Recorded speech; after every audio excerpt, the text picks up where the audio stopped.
South Sudan's President Salva Kiir has directed the army to carry out disarmament of the civil population to try and end subnational violence in the country.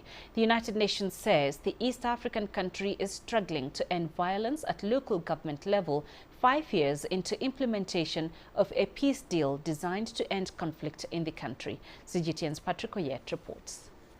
President Kiir made the directives following the killing of 2 aid workers in the eastern part of the country. They were killed by suspected armed civilians.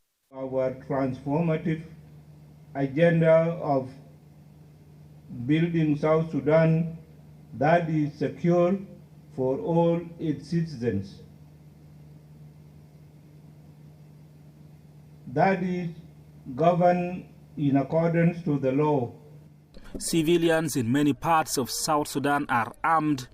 The government says in some parts of the country, civilians are more armed than the national army. Long years of civil war made small arms and light weapons readily available. Civilians acquire the arms to protect themselves and their animals in areas where the government has little or no control of security. But the weapons are also used by the civil population to attack each other and, at times, government troops. Some residents in South Sudan's capital, Juba, say many people may not yet be willing to surrender their weapons to the government.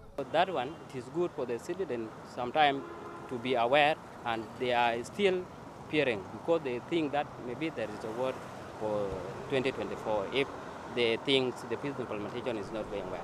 However, South Sudan's defense minister says a peaceful disarmament is possible. In my mind, I have no doubt at all that our men and women in uniform will perform well in that mission.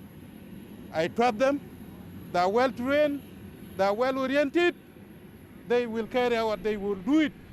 An attempt to remove arms from civilians in the north of the country 2 years ago resulted in clashes between civilians and the army, killing close to 150 people. The government says it has learned from that experience. Patrick Oyet, CGTN, Juba, South Sudan.